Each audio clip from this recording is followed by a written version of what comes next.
Hola chicos, hola familia, les doy la bienvenida a un nuevo episodio de Preparados para defender la fe.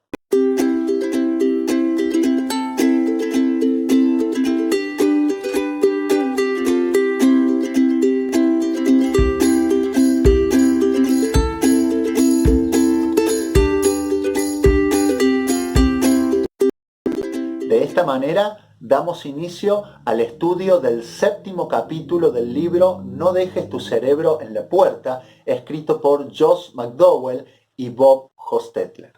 Este séptimo capítulo se titula Jesús el bonachón, el mito del que no mata ni una mosca. Muchas personas tienen una imagen de Jesús tomada de algunos retratos que se hicieron en la época del Renacimiento artístico.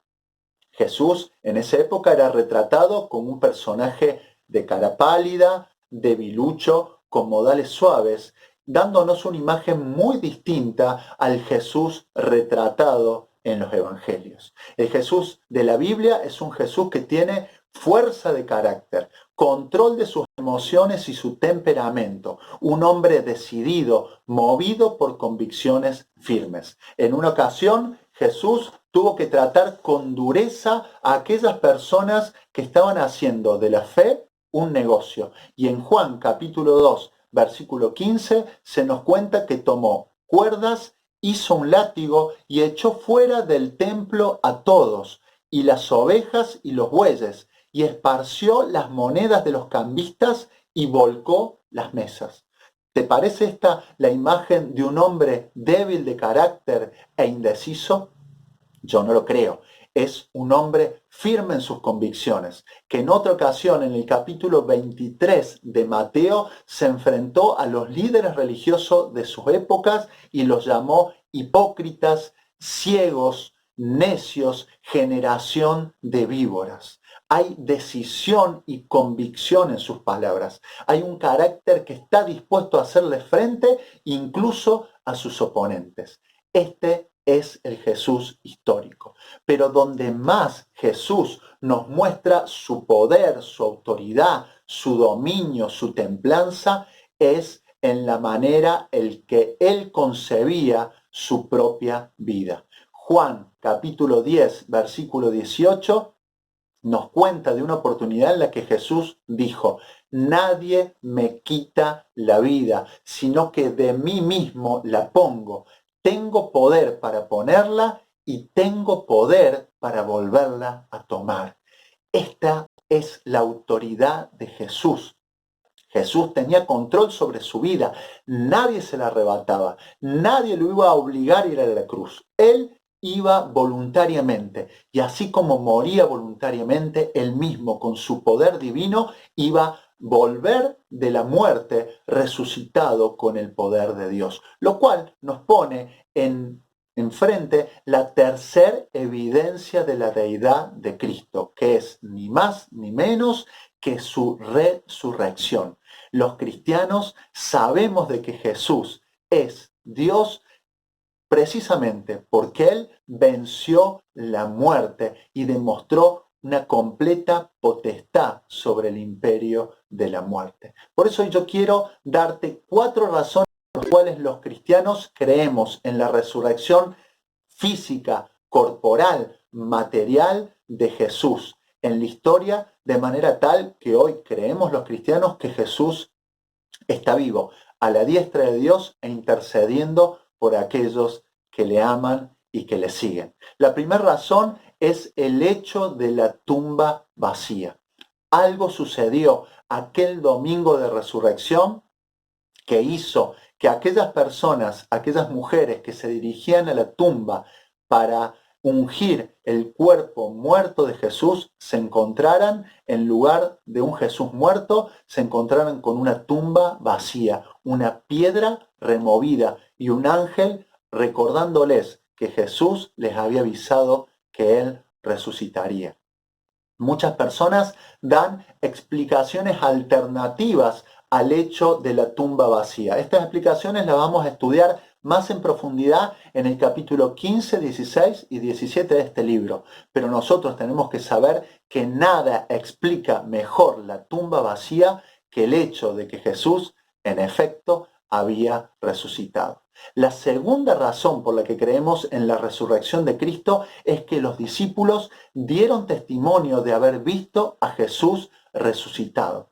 Ellos no estaban guiados por alucinaciones, por complejos de culpa, por temor, sino que vieron a Jesús en persona, comieron con él, caminaron con él, vieron las heridas en sus manos y en su costado. En efecto, era el mismo Jesús que ellos habían conocido antes de la cruz, que ahora había vencido la muerte y se presentaba como el poderoso vencedor de Satanás y de la muerte. Lo cual nos lleva a la tercera razón por la que los cristianos creemos en la resurrección de Cristo. Y es que sus discípulos, aquellos que atestiguaron ver a Jesús resucitado, estuvieron dispuestos a morir por esta creencia. Si, como algunos dicen, los discípulos hubiesen inventado la resurrección de Cristo, si ellos hubiesen tomado su cuerpo, lo hubiesen quitado de la tumba y lo hubiesen escondido en otro lugar y luego hubiesen salido a decir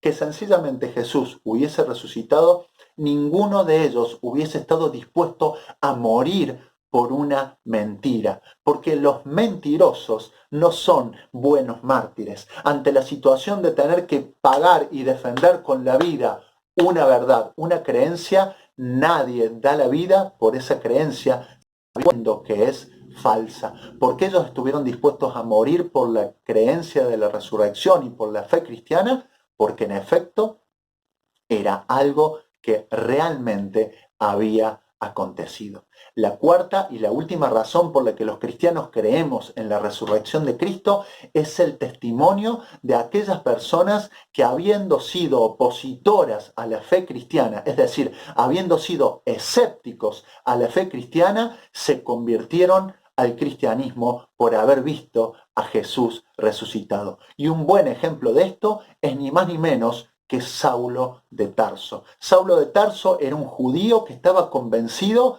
que el cristianismo era una fe que tenía que ser eliminada. Él estaba dedicado a perseguir cristianos, encerrarlos y matarlos. Sin embargo, dice la Biblia, Saulo mismo lo cuenta, que yendo camino a una ciudad llamada Damasco, se le apareció el Cristo resucitado. Y este encuentro con el Jesús poderoso, glorificado, vivo, con la persona de Saulo, cambió su vida para siempre, de manera tal que abandonó su antigua fe y abrazó el cristianismo. Y lo abrazó con tanta pasión, con tanta convicción, que Saulo de Tarso, luego llamado en la Biblia como Pablo, estuvo dispuesto a morir por la predicación y la convicción de que Cristo estaba vivo. Esto es así a tal punto que él escribió en el libro de 1 Corintios capítulo 15, versículo 14, que si Cristo no resucitó, vana es entonces nuestra predicación, vana es también nuestra fe. Pablo estaba convencido de que el pilar fundamental sobre el cual se asentaba todo el edificio de la fe cristiana era ni más ni menos que la resurrección. Y él estaba dispuesto a defender con su propia vida esta creencia. ¿Por qué? Porque Cristo mismo había resucitado y se le había aparecido en el camino a Damasco. Si Jesús no resucitó, entonces no es más que un mero hombre común y corriente, un simple mortal como todos nosotros. Pero si resucitó, como sus discípulos atestiguaron y vivieron y murieron por esta verdad, entonces es la prueba determinante, fehaciente, de que Jesús es Dios mismo, el vencedor de la muerte y aquel que puede darnos perdón de pecados y vida eterna en su nombre. Los discípulos creyeron en la resurrección de Jesús. La pregunta es, ¿lo crees vos?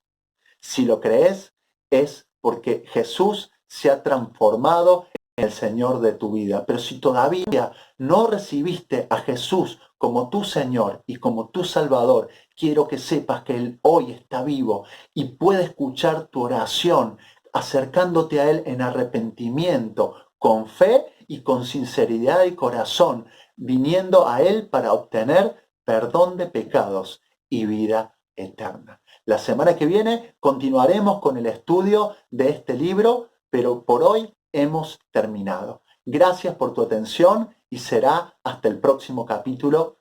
Chao, chao.